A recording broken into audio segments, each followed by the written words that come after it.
Diz assim: aventura-se algum de vós, tendo questão contra outro, a submetê-lo a juízo perante os injustos e não perante os santos? Ou não sabeis que os santos hão de julgar o mundo? Ora, se o mundo deverá ser julgado por vós, sois acaso indignos de julgar as coisas mínimas? Não sabeis que havemos de julgar os próprios anjos?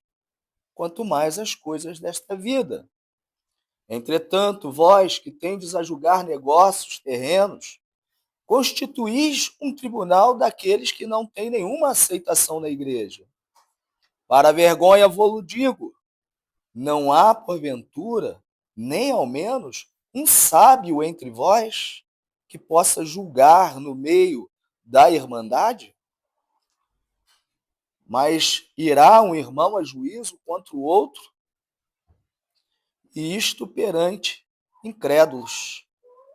O só existir entre vós demandas já é completa derrota para vós outros.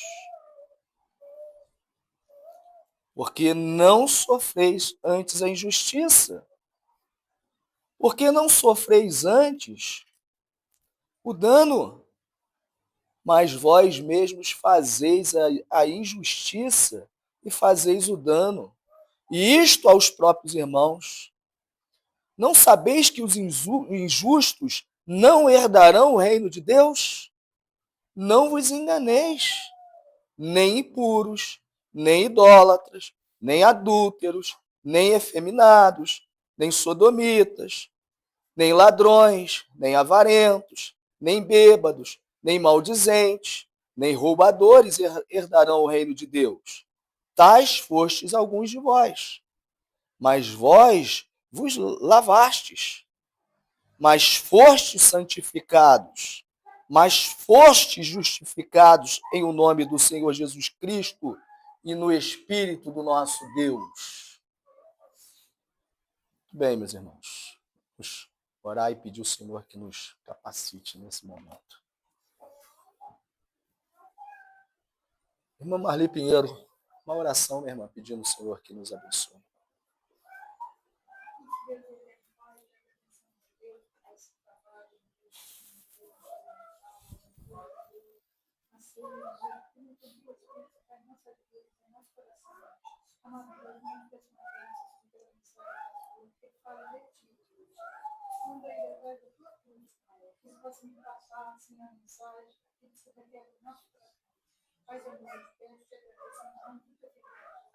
Amém.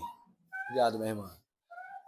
Bem, meus irmãos, que mais um texto de profunda importância para pensarmos a Igreja de Cristo.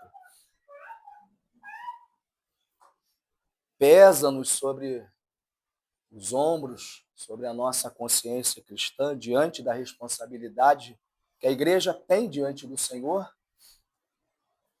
a forma como que o apóstolo Paulo chama a atenção da Igreja para se apresentar, se explicar e se consertar diante do Senhor. Vimos no capítulo anterior que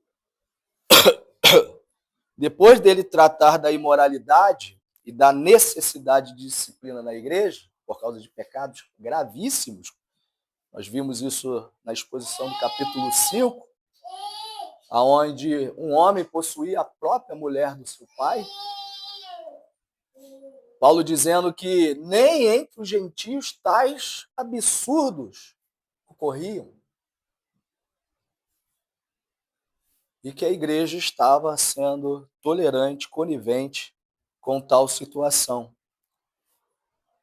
A igreja precisava de disciplina, disse ele. Colocai para fora tal transgressor. Sobretudo porque não quis se arrepender do seu pecado. E agora Paulo, no capítulo 6, vai tratar de outro escândalo, ou de outros escândalos. Mas especificamente no capítulo 6, Ele está tratando da situação de irmãos, levando ao tribunal e tribunais pagãos os outros, o seu irmão, para serem condenados. Isso demonstra, à luz do entendimento apostólico, do apóstolo Paulo, a imaturidade espiritual que a igreja estava vivendo, embora o discurso dela era outro. É sempre assim. Quem vive mal espiritualmente, quem não goza de saúde espiritual, acha que goza de saúde espiritual.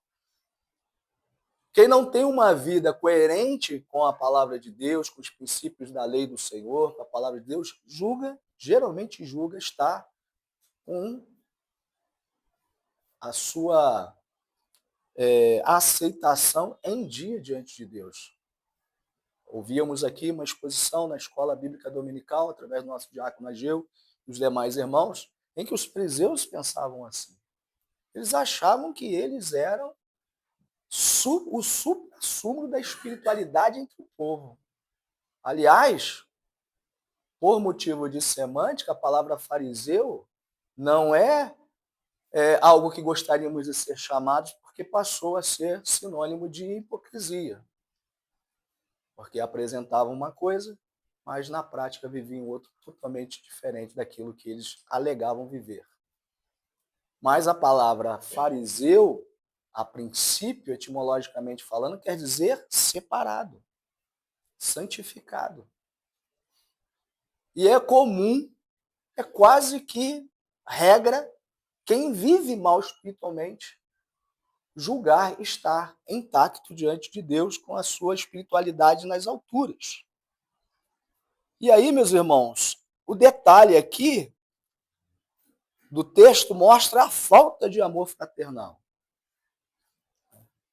que é a argamassa que mantém o corpo unido. O amor que temos uns pelos outros.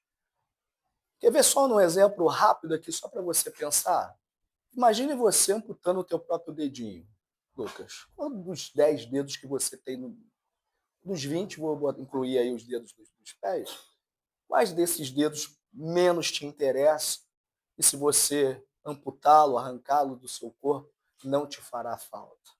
Por mais feio que sejam os nossos dedos dos pés, ele é maravilhoso, ele é lindo, a gente o ama. Por mais feio que seja nosso corpo, é o teu corpo, você o ama do jeito que ele é. Ninguém fará mal a si mesmo, a não ser que a pessoa esteja fora de si. Do contrário, alguém em plena consciência há de amar o seu próprio corpo. E aqui a igreja está demonstrando uma falta de amor fraternal absurda. Por isso, no capítulo 6, Paulo aplica aqui a prática da santidade na igreja. Porque a igreja deve resolver os seus conflitos internamente com sabedoria espiritual, com discernimento da palavra. Já disse aqui, repito, meus irmãos, não há nada que a Bíblia, a palavra de Deus, não resolva, não tenha orientação. O problema é que às vezes a gente manuseia a palavra de acordo com a nossa conveniência, porque a gente sempre quer uma resposta imediata e rápida. Mas ela diz também que Deus, ele é tardio em determinadas coisas, inclusive em nos responder. Coisas que nós julgamos positivas. Mas ele é tardio em irar-se. Deus retarda a sua resposta às nossas orações. Por que razão? Pela razão dele ser soberano. E ele sabe quais são as melhores coisas da nossa vida, o que pode acontecer de bom na nossa vida, como sabe também das coisas ruins que estamos cercados. E isso não faz, meus irmãos, de maneira nenhuma acreditarmos que as coisas estão sem controle, que a palavra de Deus não tenha resposta, que eu não possa me assegurar a ela simplesmente porque eu estou vivendo um contexto. Então ela tem resposta para todas as coisas na sua vida. sua família, para o seu convívio conjugal, para o seu convívio no trabalho. A gente precisa ter um olhar em relação à palavra de Deus muito mais significativa, muito mais ampla, do que apenas um livro que é manuseado num contexto de reunião de um povo que se diz seguidor de Jesus.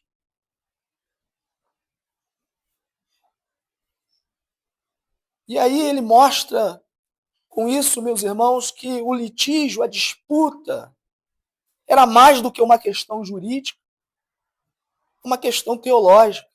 Porque a atitude da igreja naquele momento nega a realidade da regeneração do eleito. E a igreja vive esse contexto.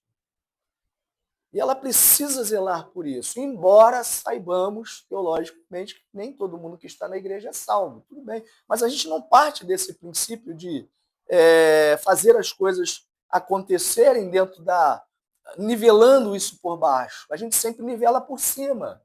O que é isso, pastor? A gente sempre parte do princípio de que todos que estão na igreja são salvos, mesmo sabendo que teologicamente não todos são eleitos, são salvos.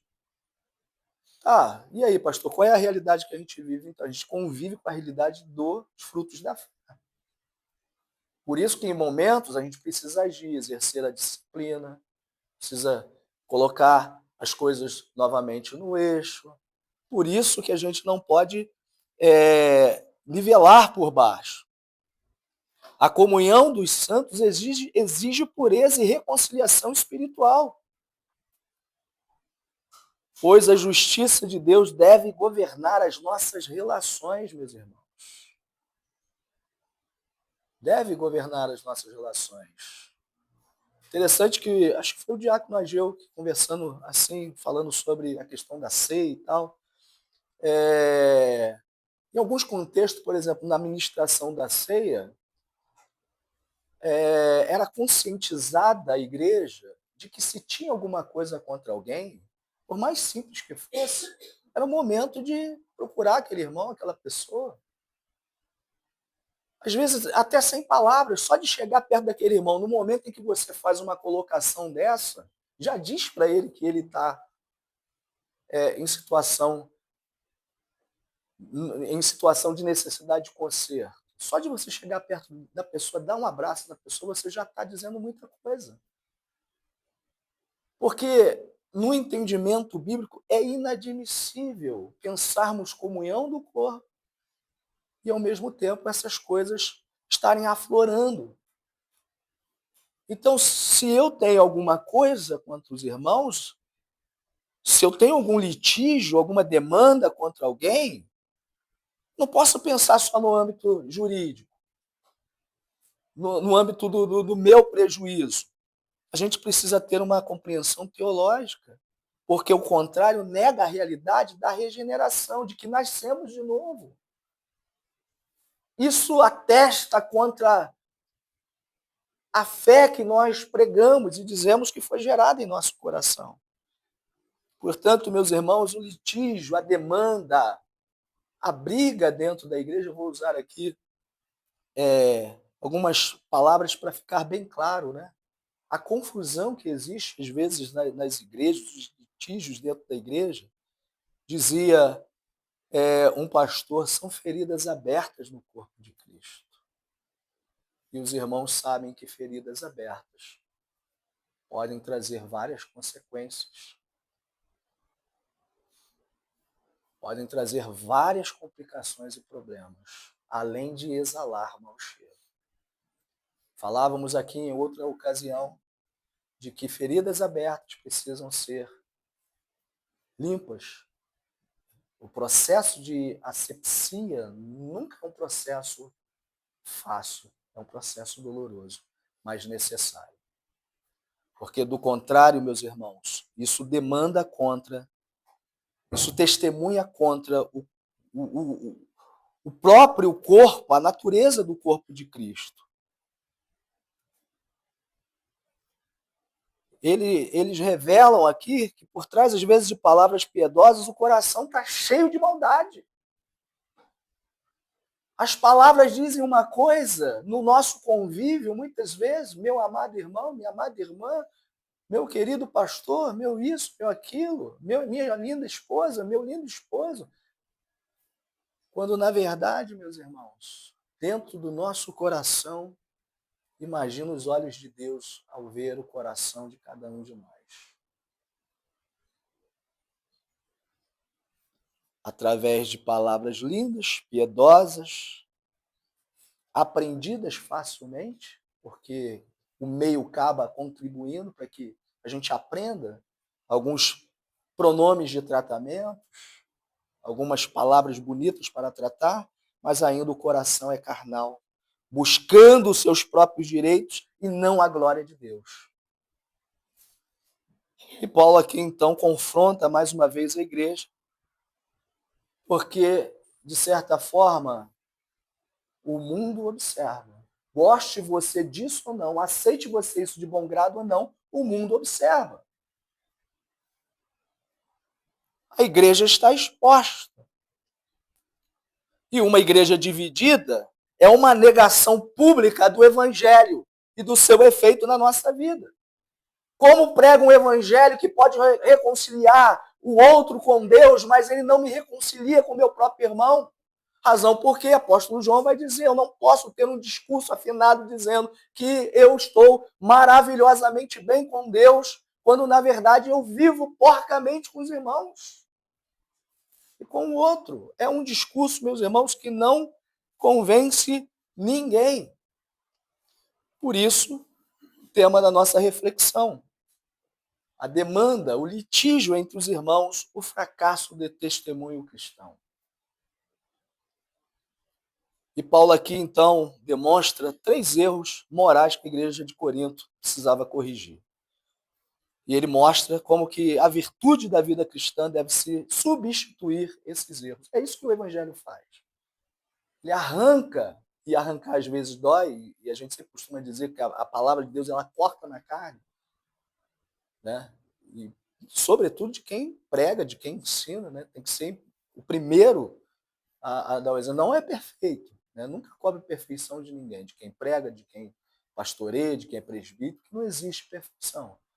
Mas existe a percepção, o discernimento de que aquele indivíduo ele está caminhando, progredindo, buscando se manter fiel à palavra do Senhor. Porque da mesma forma que você cobra a perfeição de alguém, essa mesma cobrança ela é revertida a você. Da mesma forma que você expõe alguém, você também se expõe. Porque quando você corta algum membro do corpo, todo o corpo sofre junto. É uma questão lógica aqui, muito tranquila de se entender. Primeiro erro, meus irmãos, veja aí versículos 1 ao 6. Primeiro erro, a busca da justiça do mundo. Como que crentes gostam de pensar com a cabeça do mundo? Com os padrões do mundo? Como que os crentes, em vez de buscar a virtude correspondente, como, por exemplo, a sabedoria espiritual para resolver os seus problemas, ela acha que o mundo está capacitado por uma verdade, uma realidade que pode lhe proporcionar o mesmo gozo, o mesmo princípio do que a palavra de Deus poderia lhe proporcionar. Entenda uma coisa definitivamente, meus irmãos, o espírito do mundo é um, o espírito de Cristo outro. O cristão, ele não pode viver um entendimento de que faz diferença participar da ceia do Senhor ou participar da mesa dos demônios, como o texto mesmo vai dizer.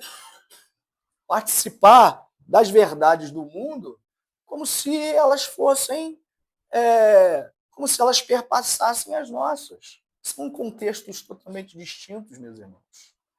Paulo vai dizer isso. Deus, por sua soberania, coloca estas coisas em planos distintos. Por isso que, chegando alguém agora que não professa a fé, eu não cedo o púlpito para ele. Ele não tem nada para dizer para você.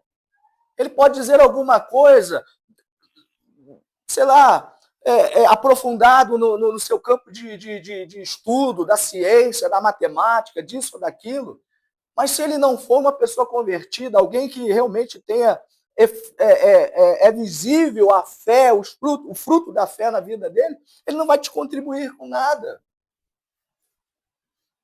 O que o ímpio vai contribuir para a tua vida? E Paulo começa então aqui a dizer: atreve-se algum de vós, versículo 1, ousa, vocês desafiam, mostrando da vossa parte uma arrogância espiritual. Os crentes ali estavam se submetendo, meus irmãos, a homens injustos, negando a suficiência da Escritura e a ação do Espírito Santo que opera na igreja.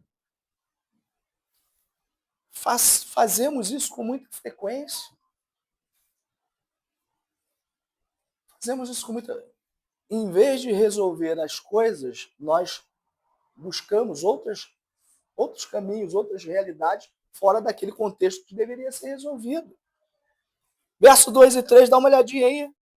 Paulo lembrando aqui, olha, os santos julgarão o mundo e até os anjos. Entendam, a igreja possui autoridade, mas agem como quem não tem discernimento espiritual. A igreja muitas vezes não sabe nem por que ela está aqui. Aliás, muitas pessoas na igreja não sabem nem por que ela está ali. Ela pode estar 50 anos ali, 60 anos ali. Você pergunta para ela por que ela está ali, você vai dar várias razões por que ela está ali, menos a razão adequada, a certa. E o tom irônico de Paulo aqui, mais uma vez, demonstra o absurdo de delegar questões espirituais a homens carnais, injustos, que não tem nada a ver com a vida da igreja. Por isso Calvino comenta o seguinte, abre aspas, quando os crentes buscam justiça fora da igreja, eles atestam, confessam com vergonha que não creem na sabedoria das Escrituras e do Espírito Santo. O erro da igreja aqui, meus irmãos, é confiar mais nas instituições humanas do que na sabedoria, na soberania de Deus, na sabedoria do Espírito Santo. E Paulo mostra aqui, sabe qual é a virtude que vocês precisam ter para resolver os vossos problemas? Sabedoria espiritual. Porque quem tem sabedoria espiritual julga todas as coisas segundo a mente de Cristo, como nós já vimos nos capítulos anteriores. 1 Coríntios 2, verso 16, quando ele diz, pois quem conheceu a mente do Senhor que possa instruir? Nós, porém, temos a mente de Cristo. Se temos a mente de Cristo, devemos agir como tal. Porque quando a igreja perde a sabedoria espiritual, o segundo passo é inevitável. Ela cai na carnalidade e isso destrói o amor entre os irmãos. Segunda coisa, meus irmãos, versículos 7 e 8. Segundo erro que a igreja aqui comete, a defesa do próprio direito. Diz ele, verso 7, o já existir demandas entre vós já é derrota. Já ter demanda entre vós já é uma coisa vergonhosa, já não é coisa para crente, para cristão, que diz que tem o coração cheio do amor de Deus. Já é uma coisa absurda, vergonhosa, crente ficar com disputa com os irmãos por causa de coisas superficiais, coisas banais, cada um dentro da sua verdade, do seu achismo, dos seus pitacos, como a gente costuma dizer aí.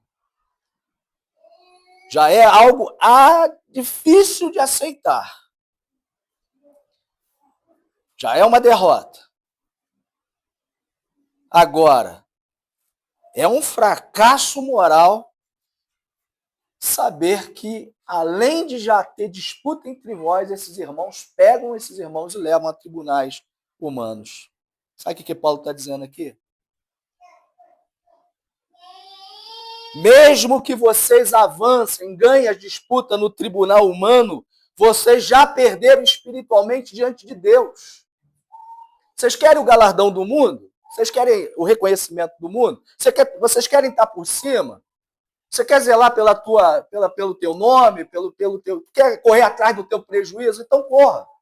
Receba dos homens o teu galardão, porque ele é passageiro, é efêmero, é transitório.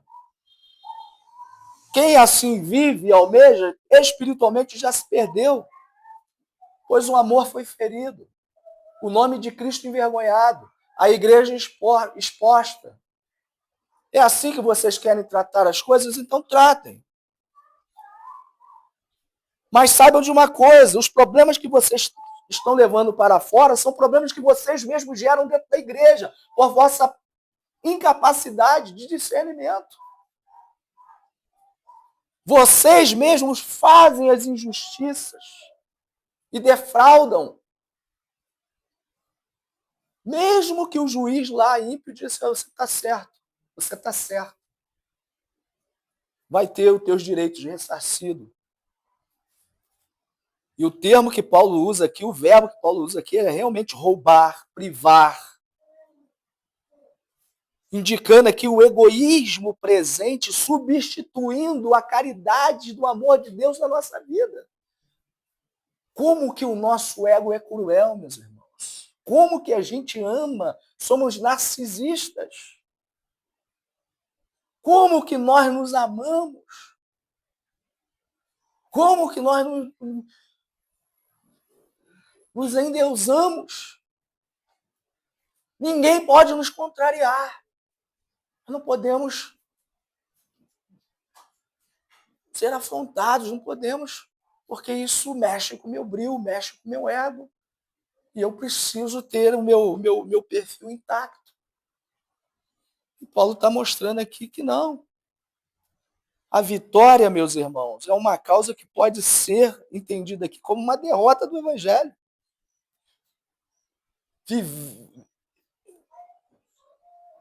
Ter uma perspectiva de vida cristã dessa forma é viver o Evangelho derrotado dentro do próprio coração e no seu entendimento.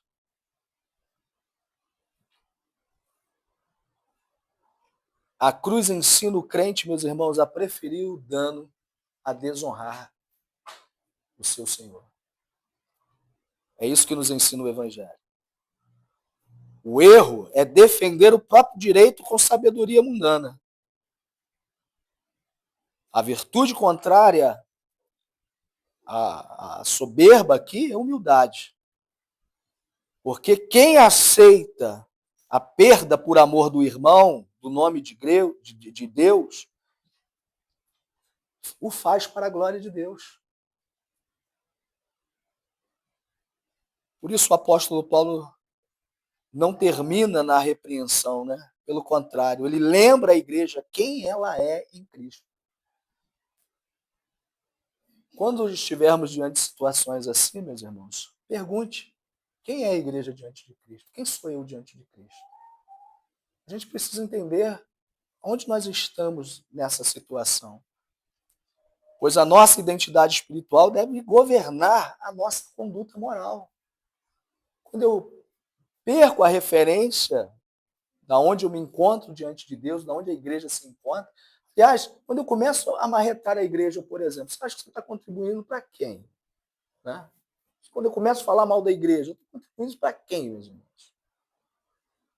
Começo a expor as dificuldades que nós deveríamos ser capazes de resolver aqui dentro. Estou falando a nível de igreja geral, né? Você está contribuindo para que serviço? Quando a gente age dentro das igrejas para botar um irmão contra você, acha que você está sendo filho de quem? Que fé é essa que nós estamos professando? Não é a fé de Abraão, não é a fé em Cristo Jesus, ele mesmo vai dizer.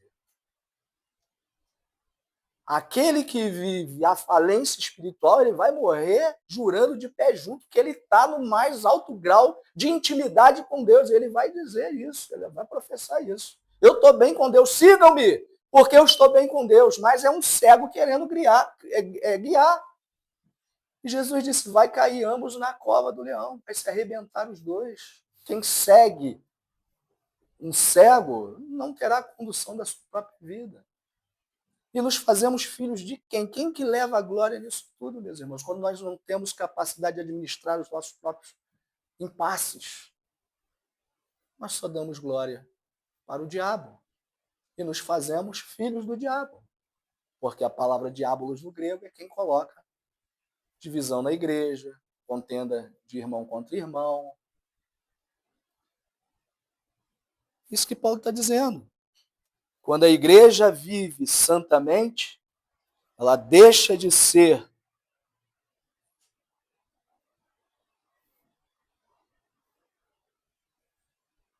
igrejas como essa, igrejas como nós vemos por aí.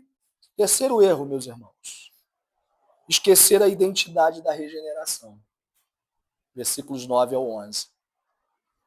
Porque a virtude aqui deveria ser santidade e coerência com a própria vida cristã. Diz ele no versículo 9 e 10, não sabeis que os injustos não herdarão o reino de Deus? Porque só quem é filho legítimo herda. Não é filho, não herda. Ele dá uma lista de pecados que nós devemos abandonar. Inclusive, ele diz, pecados estes que alguns de vós praticavam, mas vocês foram alcançados, não foram? Dá para pensarmos uma igreja formada por ex-adúlteros, ex-afeminados, ex-transgressores da lei do Senhor? É possível, meus irmãos, porque a graça de Deus se estendeu sobre nós. Agora, não dá para vir para o Evangelho e continuarmos com as mesmas práticas, porque isso vai demandar contra o testemunho da regeneração, da transformação. Aqui, o texto não está descartando o pecador, pelo contrário, ele está dizendo, pecador, se arrependa do teu pecado. Quem é leviano nas suas palavras, acusa o irmão de coisas que ele não cometeu, o texto está mostrando isso aqui, eles estão levando pessoas ao tribunal de coisas que eles mesmos geraram. Que o erro foi cometido da parte de quem está levando aos tribunais. E aí, só filho herda, meus irmãos. O pecador precisa se arrepender. E ele cita aqui uma lista de pecados que caracterizam o velho homem, em contraste com a nova natureza. Verso 11. Mas fostes lavados, santificados, justificados.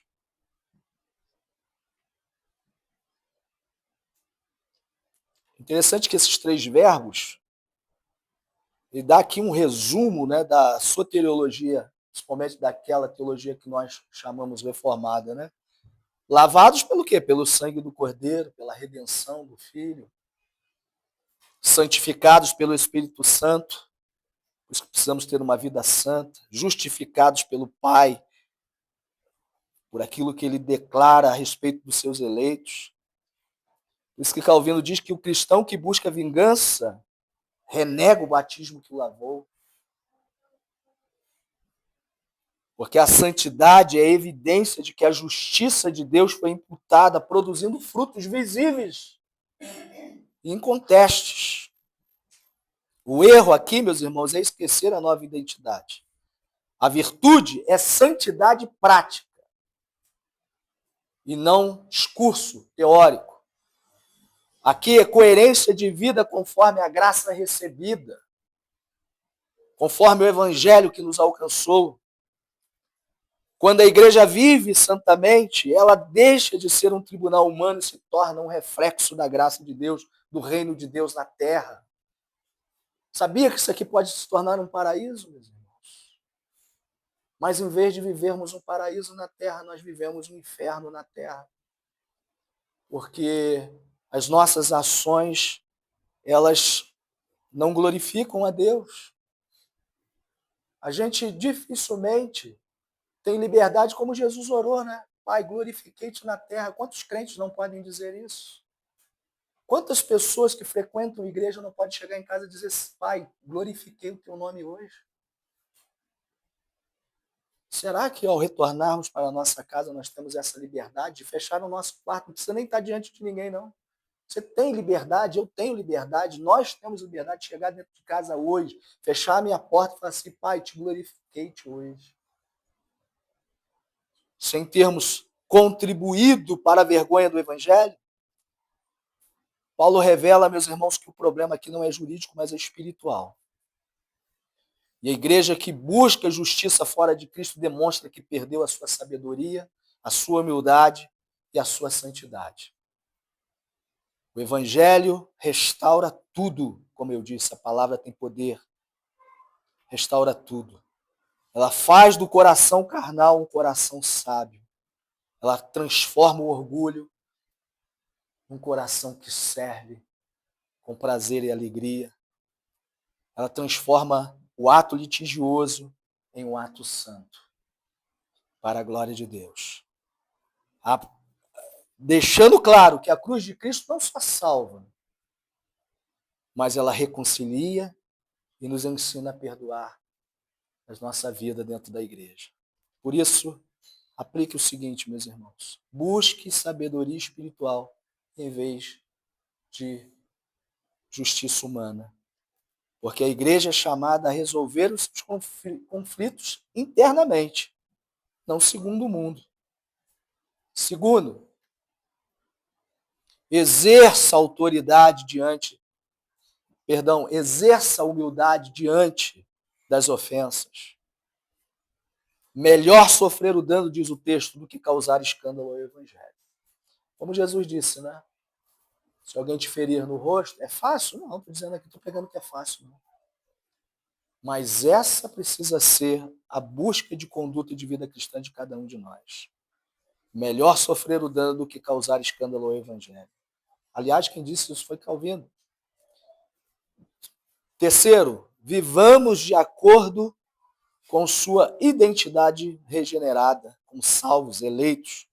Os lavados, santificados, justificados, precisam manifestar a glória da graça e não os costumes do mundo, os padrões do mundo. Por isso, meus irmãos, há aqui uma exortação para cada um de nós, para que a nossa vida cristã, nossa conduta, nossa comunhão, o corpo, não venha ser um testemunho forte contra o evangelho que nós pregamos. Para que a gente possa descer do púlpito, como dizia Lutero, tendo pregado preparado, subido preparado, pregado inspirado, e a gente possa sair daqui edificado pela graça de Deus, ok? Que Deus assim nos abençoe e nos ajude.